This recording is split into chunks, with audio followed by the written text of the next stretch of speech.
সুখ দুঃখ, শান্তি এবং অশান্তি মিলেই হলো জীবন। এটাই হচ্ছে দুনিয়ার জীবন। দুনিয়ার জীবনের মধ্যে শুধু সুখ আর সুখ, কোনো অশান্তি থাকবে না, এরকম হবে না। দুনিয়ার জীবনটাকে আল্লাহ তাআলা এভাবেই সাজিয়েছেন, সুখ এবং দুঃখ, শান্তি এবং অশান্তি, এই দুইটার সমন্বয়ে যে জীবন, সেটাকেই বলা হয় দুনিয়ার জীবন। কিন্তু আখিরাতের জীবন এটা এমন এক জীবন যেখানে শুধু সুখ আর সুখ, শান্তি আর শান্তি, সেখানে কোনো কষ্ট দুঃখ এগুলো আর নেই। এজন্য দুনিয়ার জীবনে বিপদ আপদ আসবেই, বালা মুসিবত আসবেই, কিন্তু এই বালা মুসিবতের সময়ে একজন মুমিনের করণীয়টা কি? শুধু কি হাই হুতাশ করবে, নাকি আল্লাহ তাআলার উপর অভিযোগ করবে? অনেকে তো এমনভাবে বলতে থাকে যে আল্লাহ তাআলা শুধু আমাকেই দেখে, যত বিপদ আপদ, যত বালা মুসিবত সব আমার ঘরে, একের পর এক বিপদ আপদ আমার ঘরে আসতেই থাকে। না মুহতারাম হাজিরিন, মানুষের জীবনে বিপদ আপদ কেন আসে এবং এই বিপদ আপদে মুমিনের করণীয়টা কি, এই বিষয়ে কোরআন কি বলে, হাদিস কি বলে? কোরআন এবং হাদিস ঘাটাঘাটি করলে দেখা যায় যে মানুষের জীবনে বিপদ আপদ স্বাভাবিকভাবে 3 কারণে এসে থাকে। এর মধ্যে প্রথম কারণ হলো মানুষের গুনাহের কারণে বিপদ আপদ এসে থাকে। মানুষের কৃতকর্মের কারণে বিপদ আপদ এসে থাকে। বান্দা যখন গুনাহ করতে করতে সীমাতিরিক্ত করে ফেলে, তখন আল্লাহ তাআলা বান্দাকে সতর্ক করার জন্য তাকে বিপদ আপদ দেন, বালা মুসিবতে আল্লাহ তাআলা তাকে পতিত করেন। এই বিষয়ে কোরআন কারীমে 21 নম্বর পারার সূরাতুর রুমের 41 নং আয়াতে আল্লাহ তাআলা ইরশাদ করেন, যাহারাল ফাসাদু ফিল বাররি ওয়াল বাহর বিমা কাসাবাত আইদিন নাস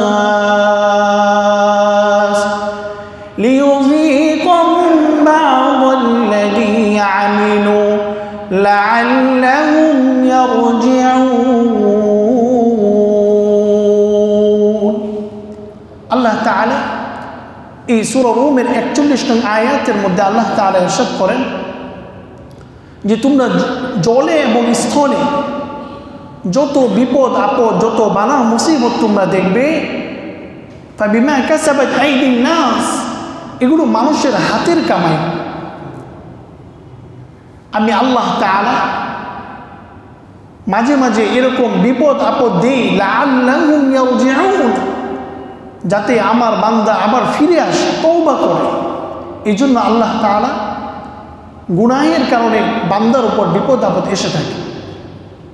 2 নম্বর, অনেক সময় আল্লাহ তাআলা বিপদ আপদ দিয়ে বান্দাকে পরীক্ষা করেন, বান্দাকে পরীক্ষা করার জন্য বিপদ আপদ দিয়ে থাকেন।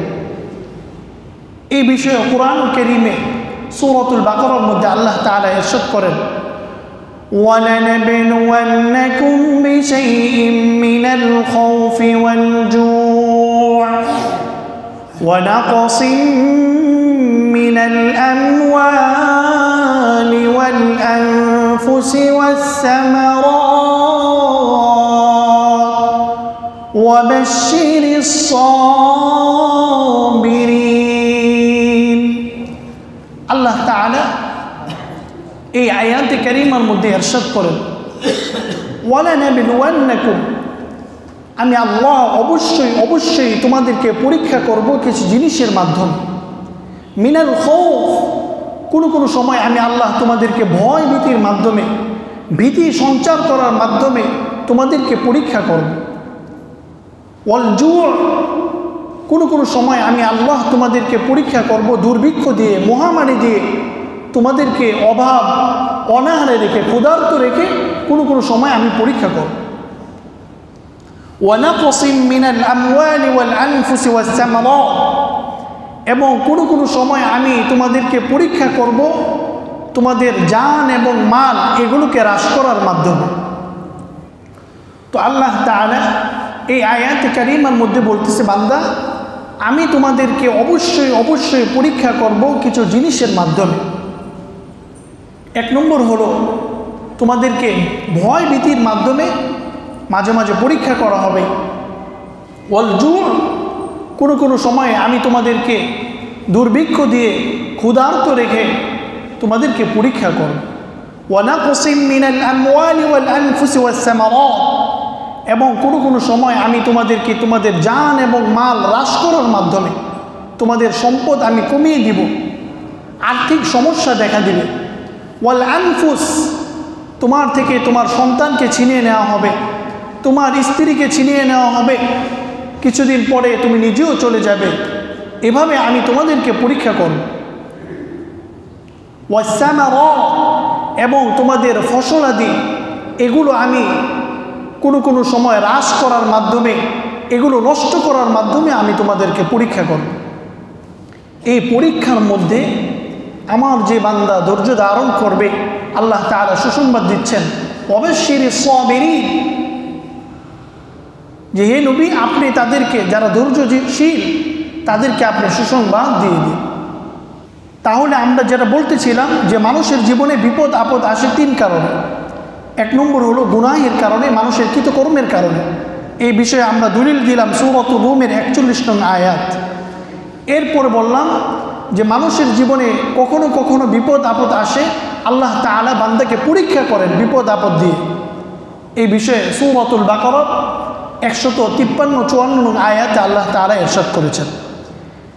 আবার কখনো কখনো আল্লাহ তাআলা বান্দাকে বিপদ আপদ দেয় তার মর্যাদা বাড়ানোর জন্য, মর্যাদা বৃদ্ধি করার জন্য। হাদিস শরীফে রাসূল করিম সাল্লাল্লাহু আলাইহি ওয়াসাল্লাম ইরশাদ করেন, قال رسول الله صلى الله عليه وسلم إن العبد إذا سبقت له من الله منزلة لم يبلغها بعمله ابتلاه الله في جسده أو في ماله أو في ولده। রাসূল করিম সাল্লাল্লাহু আলাইহি ওয়াসাল্লাম বলেন যে আল্লাহ তাআলা কোনো বান্দাকে যখন মহব্বত করেন, ভালোবাসেন, আল্লাহ তাআলা চায় যে এই বান্দাকে আমি অনেক মর্যাদা দিব, তাকে আমি সুউচ্চ মর্যাদা দান করব। কিন্তু বান্দা এই পরিমাণ নেক আমল করে, তার এই নেক আমলের দ্বারা সে এ পর্যায়ে যেতে পারবে না। তখন আল্লাহ তাআলা ইবতালাহুল্লাহু ফি জাসাদিহি, আল্লাহ তাআলা তাকে শারীরিক ব্যাধি, রোগ ব্যাধি দেন, এবং আউফি মালিহি, তাকে আর্থিক সংকটে ফেলেন আল্লাহ তাআলা, আউফি ওয়ালাদিহি, একে তার থেকে নিয়ে যান। এভাবে আল্লাহ তাআলা তাকে পরীক্ষায় ফেলেন। এই পরীক্ষার মধ্যে যখন বান্দা ধৈর্য ধারণ করবে, তখন আল্লাহ তাআলা তাকে সেই মর্যাদায় আল্লাহ তাআলা সমাসীন করবে। সুবহানাল্লাহ। তাহলে কোরআন এবং হাদিস থেকে এই তিনটি কারণ পাওয়া যায়। রাসূল করিম সাল্লাল্লাহু আলাইহি ওয়াসাল্লামের বিখ্যাত সাহাবী সাদ ইবনে আবি ওয়াক্কাস রাদিয়াল্লাহু তাআলা আনহু, উনি একবার নবীজি সাল্লাল্লাহু আলাইহি ওয়াসাল্লামের দরবারে আসলেন।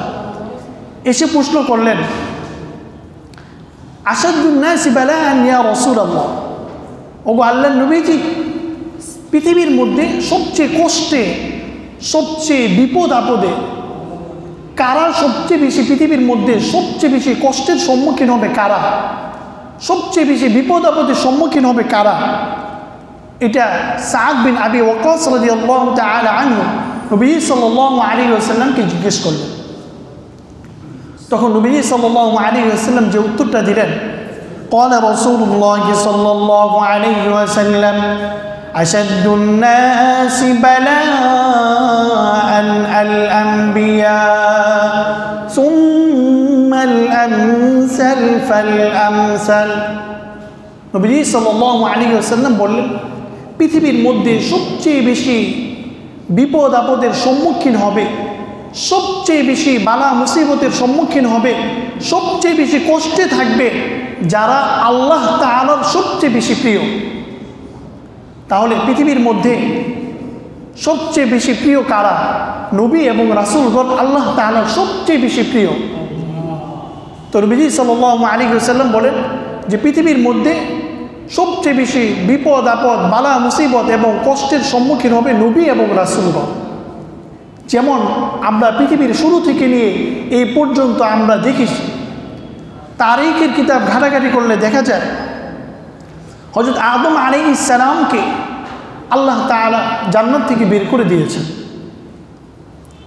350 বছর কান্নাকাটি করার পরে, তওবা করার পরে আল্লাহ তাআলা তাকে মাফ করেছেন। এরপরে মূসা আলাইহিস সালামকে ফেরাউন কি পরিমাণ অত্যাচার নির্যাতন করেছে, এটা আমরা ইতিহাসের কিতাব ঘাটাঘাটি করলেই আমরা দেখতে পাই। এরপরে ইউনুস আলাইহিস সালাম দীর্ঘ 40 দিন পর্যন্ত মাছের পেটে ছিলেন, কতটা কষ্টের মধ্যে ছিলেন। আইয়ুব আলাইহিস সালাম, যিনি কিনা দীর্ঘ 18 বছর যাবৎ কুষ্ঠ রোগে আক্রান্ত ছিল। আইয়ুব আলাইহিস সালাম, উনার ব্যাপারে বলা হয় যে উনি 70 বছর যাবৎ উনার তেমন কোনো রোগ হয়নি। আল্লাহ তাআলা উনাকে সুঠাম দেহের অধিকারী করেছিলেন। আল্লাহ তাআলা তাকে আর্থিকভাবেও স্বাবলম্বী করেছিলেন এবং আল্লাহ তাআলা তাকে অনেক সন্তানাদিও দান করেছিলেন। কিন্তু যখন তার বয়স 70 বছর পেরোলো, এরপরে আল্লাহ তাআলা তাকে এমন এক রোগ দিলেন, এক পর্যায়ে আইয়ুব আলাইহিস সালামের শরীর পচন ধরতে ধরতে এক পর্যায়ে এমন হলো শরীরের আর কোনো একটা অঙ্গ, কোনো একটা অংশ বাকি নেই যেটা পচেনি, পুরো শরীর পচে গেছে। এক পর্যায়ে যখন আইয়ুব আলাইহিস সালামের শরীর পচতে পচতে ওনার জিহ্বা যখন পচন ধরা শুরু করলো, তখন আইয়ুব আলাইহিস সালাম চোখের পানিগুলো ছেড়ে দিলেন আর বললেন, আল্লাহ, এতদিন আমি অসুস্থ ছিলাম, আমার পুরো শরীর পচে গেছে, আমার পুরো শরীরের মধ্যে পোকা ধরে গেছে, আমার মনে কোনো কষ্ট ছিল না, আমার মনে কোনো আফসোস ছিল না। আমি এই জবান দিয়ে আমি আপনাকে রাখতে পারতাম, এই জবান দিয়ে আমি কোরআন তেলাওয়াত করতে পারতাম, জিকির আজকার করতে পারতাম, আমার খুব ভালো লাগতো। কিন্তু আল্লাহ, এখন তো আমার জিহ্বাটাই পচে যাচ্ছে, এই জিহ্বা যদি পচে যায় আমি কিভাবে আপনাকে ডাকব? তখন তিনি বললেন, রব্বি আন্নী মাসসানিয়াদ দুররু ওয়া আনতা আরহামুর রাহিমিন। হে আল্লাহ, আপনি তো আরহামুর রাহিমিন, আমার এই জিহ্বাটা যদি পচে যায় আমি কিভাবে আপনাকে ডাকব? তখন আল্লাহ তাআলার কাছে এই কথাটা এতটা ভালো লাগছে, তখন আল্লাহ তাআলা সাথে সাথে আইয়ুব আলাইহিস সালামকে সুস্থ করে দিয়েছে। সুবহানাল্লাহ, কতটা ধৈর্য ধারণ তিনি করেছেন। যুগে যুগে নবী এবং রাসূলগণ এতটা বিপদের এবং এতটা কষ্টের সম্মুখীন হয়েছে। ইব্রাহিম আলাইহিস সালামের ইতিহাস আমরা জানি, নমরুদ ইব্রাহিম আলাইহিস সালামকে অগ্নিকাণ্ডের মধ্যে নিক্ষেপ করেছে। এভাবে আমাদের নবী হযরত মুহাম্মদ সাল্লাল্লাহু আলাইহি ওয়াসাল্লাম যখন তায়েফের ময়দানে গেলেন, তায়েফবাসীরা কীভাবে নবীজির উপর নির্যাতন করেছে যে ইতিহাস আমরা মোটামুটি সবাই জানি। তাহলে যারা আল্লাহ এবং আল্লাহ তাআলা সবচেয়ে বেশি প্রিয়, আল্লাহ তাআলা সবচেয়ে বেশি পছন্দনীয়, তারাই পৃথিবীর বুকে সবচেয়ে বেশি বিপদ আপদের সম্মুখীন হবে। মুহতারাম হাজিরিন, এখন কথা হলো, এই বিপদের সময় একজন মুমিনের করণীয়টা কি, এই বিপদ থেকে উত্তরণের উপায়টা কি, এই বিষয়ে দুইটা বিষয়ে গত জুমায় আলোচনা করা হয়েছিল। প্রথমটা হলো, বিপদের সময় হাই হুতাশ না করে আল্লাহ তাআলার একত্ববাদের ঘোষণা দেয়া, আল্লাহ তাআলাকে বেশি থেকে বেশি স্মরণ করা। এই বিষয়ে সূরাতুল আম্বিয়ার 87-88 নং আয়াতে আল্লাহ তাআলা ইরশাদ করেন, ইউনুস আলাইহিস সালাম যখন মাছের পেটে ছিলেন তখন বাহ্যিকভাবে ওনার এখান থেকে বাঁচার কোনো উপায় ছিল না। পৃথিবীর কোনো শক্তি তাকে এই মাছের পেট থেকে উদ্ধার করবে সেই শক্তি কারো ছিল না। ওনার এই কান্নাকাটি পৃথিবীর কোনো কান শোনার ক্ষমতা ছিল না। এই অন্ধকারের মধ্যে, এই মাছের পেটের মধ্যে বসে বসে ইউনুস আলাইহিস সালাম একটা দোয়া পড়েছিলেন। এই দোয়ার কারণে আল্লাহ তাআলা ইউনুস আলাইহিস সালামকে মাছের পেট থেকে মুক্তি দিয়েছিলেন। আল্লাহ তাআলা সূরাতুল আম্বিয়া 87 নং আয়াতে এই ঘটনাটা উল্লেখ করেছেন। আল্লাহ তাআলা বলেন, ফানাদা ফিয-যুলুমাতি আল্লা ইলাহা ইল্লা আনতা সুবহানাকা ইন্নী কুনতু মিনাজ যালিমিন। ইউনুস আলাইহিস সালাম এই অন্ধকারের মধ্যে আল্লাহ তাআলাকে ডেকে ডেকে বলছেন, আল্লাহ ইলাহা ইল্লা আনতা সুবহানাক, লা ইলাহা, হে আল্লাহ আপনি ছাড়া তো কোনো ইলাহ নেই, ইল্লা আনতা সুবহানাক, হে আল্লাহ আমি আপনার পবিত্রতা বর্ণনা করছি, আপনি পবিত্র সত্তা, ইন্নী কুনতু মিনাজ যালিমিন, কিন্তু আমি তো জালেম হয়ে গেলাম, আমি তো জালেমদের অন্তর্ভুক্ত, হে আল্লাহ আপনি আমাকে মাফ করে দিন। এভাবে যখন ইউনুস আলাইহিস সালাম এই দোয়াটা পড়তেছিলেন তখন আল্লাহ তাআলা সাথে সাথে জবাব দিয়েছেন, ফাস্তাজাবনা লাহু ওয়া নাজ্জাইনাহু মিনাল গাম্মি ওয়া কাযালিকা নুনজিল মুমিনিন। তখন আল্লাহ তাআলা ইউনুস আলাইহিস সালামের ডাকে সাড়া দিলেন, ওয়া নাজ্জাইনাহু মিনাল গাম্মি, এবং ইউনুস আলাইহিস সালামকে আল্লাহ তাআলা সেই পেরেশানি থেকে আল্লাহ তাআলা নাজাত দিলেন। এবং আল্লাহ তাআলা বলেন, ওয়া কাযালিকা নুনজিল মুমিনিন, আমি আল্লাহ এভাবেই মুমিনদেরকে সময়ে সময়ে আমি আল্লাহ মুমিনদেরকে এভাবেই নাজাত দিয়ে থাকি। সুবহানাল্লাহ। তো ইউনুস আলাইহিস সালাম এই আল্লাহ তাআলার একত্ববাদের ঘোষণা দিয়ে এই দোয়া করে এই এত বড় বিপদ থেকে, এই মাছের পেট থেকে আল্লাহ তাআলা তাকে নাজাত দিয়েছে। তাহলে বিপদে মুমিনের 1 নম্বর করণীয় হলো আল্লাহ তাআলার একত্ববাদের ঘোষণা দেয়া। 2 নম্বর হলো আত-তাওয়াক্কুলু আলাল্লাহ। বাহ্যিক যত উপকরণ আছে সমস্ত উপকরণগুলো গ্রহণ করার পরে আল্লাহ তাআলার উপর একেবারে আল্লাহ তাআলার উপর একনিষ্ঠ ভরসা করা। অনেকে যেমন আমরা রোগ হলে ডাক্তারের কাছে যাই, ওষুধ নেই, এগুলো হচ্ছে বাহ্যিক উপকরণ। আস-সা'ই মিন্না ওয়াল ইতমামু মিনাল্লাহ। আমাদের দায়িত্ব হলো চেষ্টা করা, সফলতা দেওয়ার মালিক কে? আল্লাহ তাআলা। এখন কেউ যদি ভাবে যে আমি এই ডাক্তারের কাছে গিয়েছি, ডাক্তারটা খুব ভালো ছিল, এই ওষুধটা খাওয়ার কারণে আমি সুস্থ হয়ে গেছি, তাহলে তার ঈমানই থাকবে না। ওষুধের কি কোনো ক্ষমতা আছে? না, ভরসা রাখতে হবে আল্লাহর উপর। এটা বাহ্যিক উপকরণ, বাহ্যিক উপকরণ আমাদেরকে গ্রহণ করতে হবে আর পূর্ণ ভরসা রাখতে হবে আল্লাহর উপর যে আল্লাহ তাআলা যদি আমাকে সুস্থতা দেন, এই ওষুধের মাধ্যমে আল্লাহ তাআলা চাইলে সুস্থতা দিতেও পারেন, নাও দিতে পারেন। এই বিষয়ে আল্লাহ তাআলা সূরাতুত তালাকের 3 নং আয়াতে আল্লাহ তাআলা বলেন, وَمَن يَتَوَكَّلْ عَلَى اللَّهِ فَهُوَ حَسْبُهُ, যে আমার যে বান্দা আমি আল্লাহর উপর ভরসা করে, শুধুমাত্র আমি আল্লাহর উপর ভরসা করে, আমি আল্লাহ তার জন্য যথেষ্ট হয়ে যাই। সুবহানাল্লাহ। যেমন একটা উদাহরণ সংক্ষেপে, মূসা আলাইহিস সালাম এবং তার অনুসারীরা, তাদের উপর যখন ফেরাউন নির্মম নির্যাতন নিপীড়ন চালাচ্ছিল, তখন আল্লাহ তাআলার নির্দেশে মূসা আলাইহিস সালাম মিশর ত্যাগ করার সিদ্ধান্ত নিলেন। যখন মূসা আলাইহিস সালাম মিশর ত্যাগ করার জন্য যাচ্ছিলেন, এমতো অবস্থায় ফেরাউনের গোষ্ঠী, ফেরাউন বাহিনী তারা জেনে গেল যে মূসা চলে যাচ্ছে। তখন তারা মূসা আলাইহিস সালামকে ধাওয়া করল।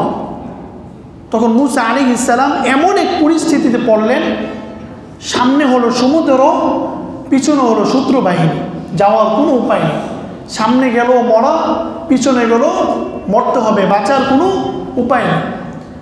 তখন কোরআনুল কারীমের মধ্যে এসেছে সূরাতুশ শুআরার মধ্যে, তখন মূসা আলাইহিস সালামের সাথে যারা ছিল তারা বলে, ক্বালা আসহাবু মূসা ইন্না লামুদরাকুন, হে মূসা আমরা তো ধরা পড়ে গেলাম।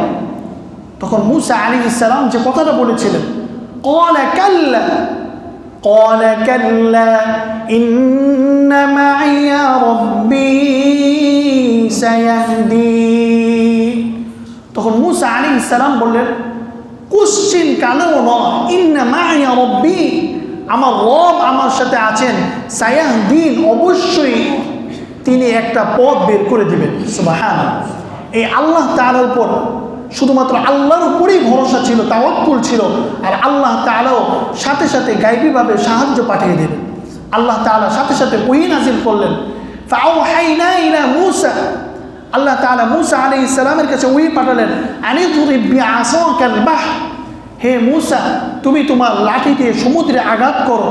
যখন মূসা আলাইহিস সালাম সমুদ্রের মধ্যে আঘাত করলেন, একটা নয়, দুইটা নয়, 12টি রাস্তা আল্লাহ তাআলা মূসা আলাইহিস সালামের জন্য এবং তার অনুসারীর জন্য 12টি রাস্তা আল্লাহ তাআলা বানিয়ে দিলেন। সুবহানাল্লাহ। এটা কেন? শুধুমাত্র আল্লাহর উপর ভরসা করেছে।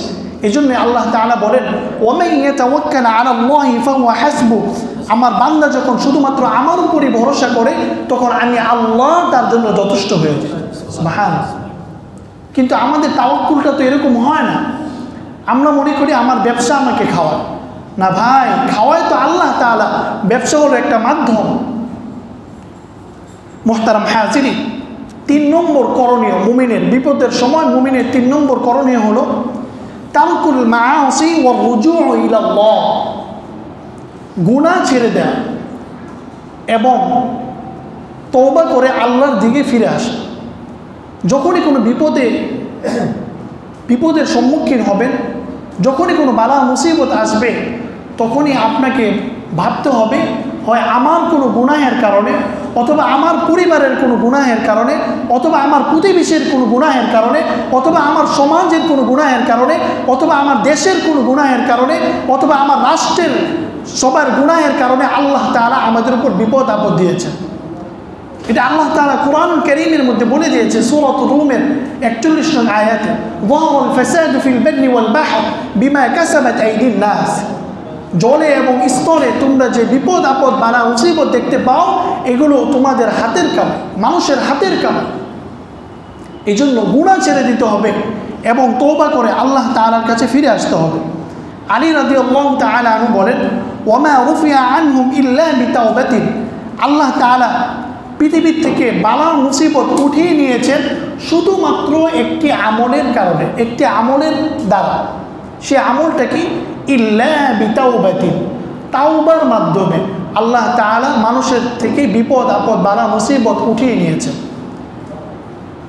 যখন কোনো বান্দা বিপদে পড়বে, বালা মুসিবতে পড়বে, তখন গুনাহ ছেড়ে দেবে, যে হয়তো আমার গুনাহের কারণে আল্লাহ তাআলা আমার উপর নারাজ হয়েছে, অসন্তুষ্ট হয়েছে, এই জন্য এই বিপদ এসেছে। গুনাহ ছেড়ে দিয়ে তওবা করে আল্লাহর দিকে ফিরে আসলে আশা করা যায় আল্লাহ তাআলা বান্দার এই বিপদ আপদ দূর করে দেবে। তাহলে মুমিনের 3 নম্বর করণীয় হলো বিপদের সময় গুনাহ ছেড়ে দেওয়া এবং তওবা করা। 4 নম্বর করণীয় হলো সলাতুল হাজা, অর্থাৎ সলাতুল হাজতের নামাজ পড়া। যখনই কোনো বালা মুসিবত আসবে, হাই হুতাশ না করে নামাজে দাঁড়িয়ে যা। সূরাতুল বাকারার 153 নং আয়াতে আল্লাহ তাআলা ইরশাদ করেন, ইয়া আইয়ুহাল্লাযীনা আমানু ইসতাঈনু বিস-সাবরি ওয়াস-সালাহ ইন্নাল্লাহা মা'আস-সাবিরিন। আল্লাহ তাআলা বলেন, হে আমার ইমানদার বান্দা বান্দীগণ, ইসতাঈনু বিস-সাবরি ওয়াস-সালাহ, তোমরা নামাজের মাধ্যমে এবং ধৈর্য ধারণ করার মাধ্যমে আমি আল্লাহর কাছে সাহায্য প্রার্থনা করব। আমরা আল্লাহর কাছে কিভাবে সাহায্য প্রার্থনা করব, আল্লাহর কাছে কিভাবে সাহায্য চাইব, এই বিষয়টা আল্লাহ তাআলা আমাদেরকে বলে দিয়েছেন। বিস-সাবরি ওয়াস-সালাহ, ধৈর্য ধারণের মাধ্যমে এবং নামাজের মাধ্যমে। হাদিস শরীফে হুযায়ফা আল-ইয়ামানি রাদিয়াল্লাহু তাআলা আনহু থেকে বর্ণিত, উনি বলেন, কানা রাসূলুল্লাহ সাল্লাল্লাহু আলাইহি ওয়াসাল্লাম ইযা হাযাবাহু আমরুন সাল্লা। বুখারী শরীফের হাদিস, বুখারীতে এসেছে হাদিসটা। হুযায়ফা আল-ইয়ামানি রাদিয়াল্লাহু তাআলা আনহু থেকে বর্ণিত, উনি বলেন, রাসূলুল্লাহ সাল্লাল্লাহু আলাইহি ওয়াসাল্লাম ইদা হাযাবাহু আমরুন, যখনই কোনো বিপদে নবীজি সাল্লাল্লাহু আলাইহি ওয়াসাল্লাম যখন কোনো বিপদের সম্মুখীন হতো, সাথে সাথে নবীজি সাল্লাল্লাহু আলাইহি ওয়াসাল্লাম নামাজে দাঁড়িয়ে যেতেন। সুবহানাল্লাহ। সাথে সাথে নবীজি সাল্লাল্লাহু আলাইহি ওয়াসাল্লাম নামাজে দাঁড়িয়ে যেতেন। তাহলে বিপদ থেকে উত্তরণের 4 নম্বর উপায় হলো নামাজে দাঁড়িয়ে যাওয়া। 5 নম্বর হলো ধৈর্য ধারণ করা। যারা ধৈর্য ধারণ করবে আল্লাহ তাআলা তাদের ব্যাপারে কুরআনুল কারীমের সূরাতুল বাকারা, সূরাতুল আনফাল জায়গায় জায়গায় ধৈর্যশীলদের ব্যাপারে আল্লাহ তাআলা বলেছেন। সূরাতুল আনফালের 46 নং আয়াতে আল্লাহ তাআলা বলেন, ওয়াসবিরু ইন্নাল্লাহা মা'আস সাবিরিন, তোমরা ধৈর্য ধারণ করো, নিশ্চয়ই আল্লাহ তাআলা, আমি আল্লাহ ধৈর্যশীলদের সাথে আছি। কুরআনুল কারীমের কোথাও আল্লাহ তাআলা বলেননি ইন্নাল্লাহা মা'আল মুসাল্লিন, যে নিশ্চয়ই আমি আল্লাহ নামাজীদের সাথে আছি, এটা আল্লাহ বলেননি। আল্লাহ তাআলা বলেননি ইন্নাল্লাহা মা'আল আবিদিন, যে আমি ইবাদত গুজার যারা তাদের সাথে আছি। আল্লাহ তাআলা কুরআনুল কারীমের কোথাও বলেননি যে ইন্নাল্লাহা মা'আল মুরজিকিন, যে যারা দান করে রাজিকিন তাদের সাথে আমি আছি। আল্লাহ তাআলা এগুলো বলেননি। আল্লাহ তাআলা বলেছেন ইন্নাল্লাহা মা'আস সাবিরিন, যে যারা ধৈর্যশীল আমি আল্লাহ তাদের সাথে আছি। এবং ধৈর্যশীল যারা তাদের পুরস্কার কি হবে? আল্লাহ তাআলা বলেন উলাইকা আলাইহিম সালাওয়াতুম মির রাব্বিহিম ওয়া রাহমা ওয়া উলাইকা হুমুল মুহতাদুন। আল্লাহ তাআলা তাদের উপর, তাদের রব তাদের উপর সর্বদা রহমত এবং অনুগ্রহ আল্লাহ তাআলা তাদেরকে দান করেন। সুবহানাল্লাহ। ওয়া উলাইকা হুমুল মুহতাদুন, এবং তারা হলো হেদায়েত প্রাপ্ত ব্যক্তিদের অন্তর্ভুক্ত। সুবহানাল্লাহ। এজন্য বিপদ আপদ আসলেই হাই হুতাশ না করে ধৈর্য ধারণ করতে হবে। ধৈর্য ধারণ করলে কি হবে? বুখারী শরীফের হাদিস আম্মা জান আয়েশা রাদিয়াল্লাহু তাআলা আনহা থেকে বর্ণিত, আন আয়েশা রাদিয়াল্লাহু তাআলা আনহা قالت ما من مصيبة تصيب المسلم إلا كفر الله بها عنه حتى الشوكة يشاقها।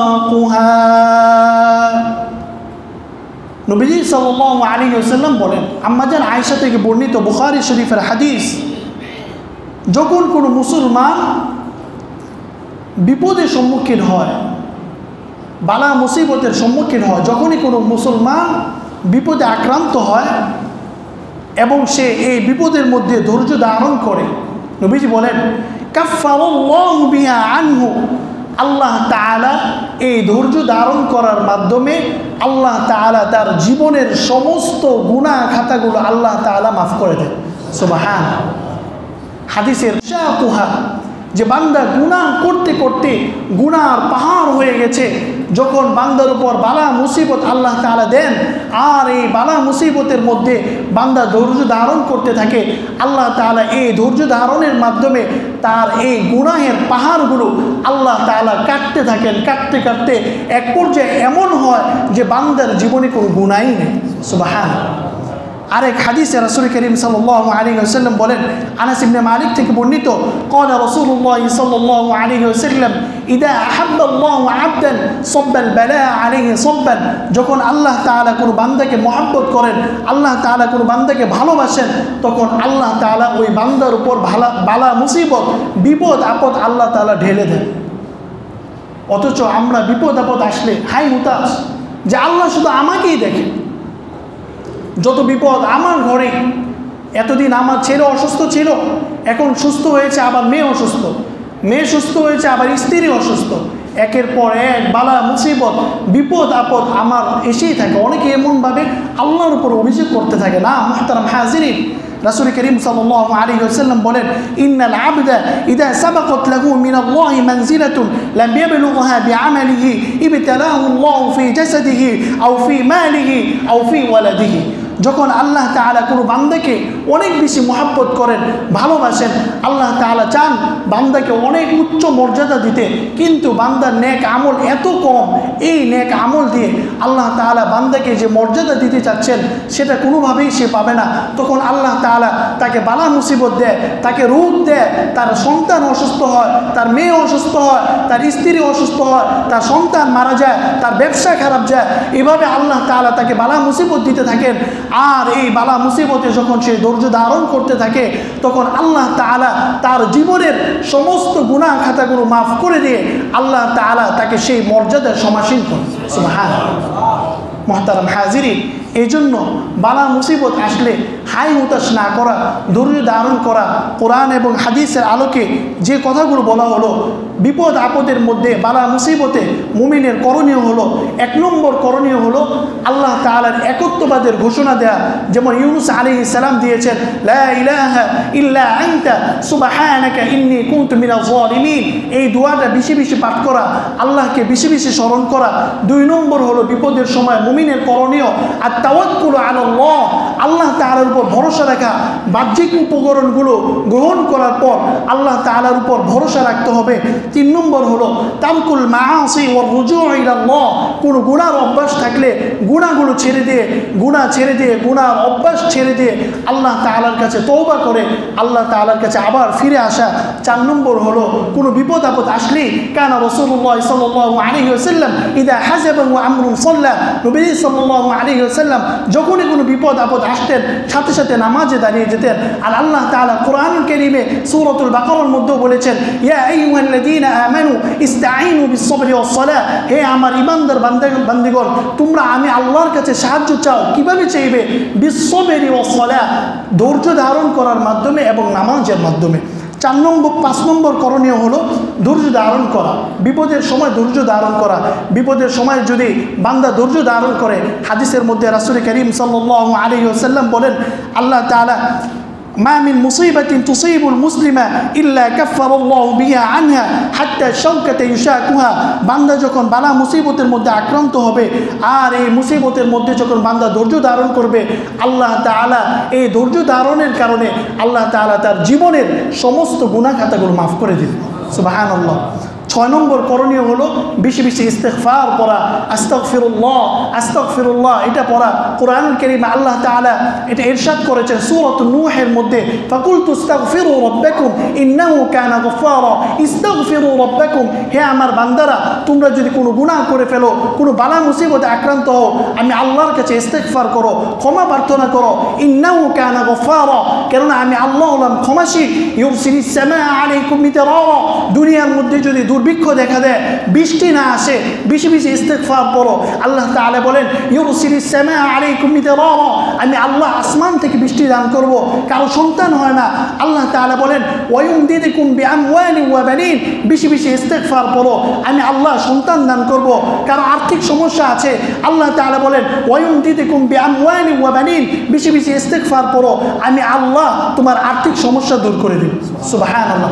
রাসূল করিম সাল্লাল্লাহু আলাইহি ওয়াসাল্লাম বলেন, قال رسول الله صلى الله عليه وسلم من لزم الاستغفار جعل الله له من كل ضيق مخرجا ومن كل هم فرجا ومن حيث لا يحتسب। কোনো বান্দা যদি নিয়মিত ইস্তিগফার পড়তে থাকে তাহলে আমি আল্লাহ তার যত ধরনের বিপদ আপদ আছে, তার যত ধরনের পেরেশানি আছে, তার যত ধরনের সমস্যা আছে, আমি আল্লাহ তার সমস্ত পেরেশানি আমি আল্লাহ দূর করে দিই। সুবহানাল্লাহ। ওয়ারযুকু মিন হাইথু লা ইয়াহতাসিব, এবং আমি আল্লাহ তাকে অগণিত রিজিক দান করি। এই জন্য মুমিনের 6 নম্বর করণীয় হলো বিপদের সময় ইস্তিগফার করা। 7 নম্বর করণীয় হলো বেশি থেকে বেশি দোয়া করা।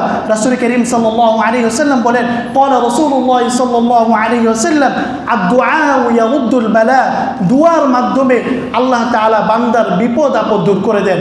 মুহতারাম হাজিরিন, এই 7টা বিষয় আমরা মনে রাখবো ইনশাআল্লাহ।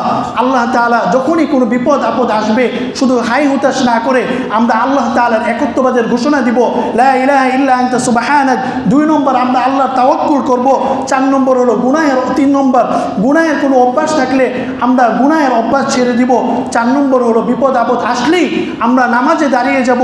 5 নম্বর হলো বিপদের মধ্যে আমরা ধৈর্য ধারণ করব।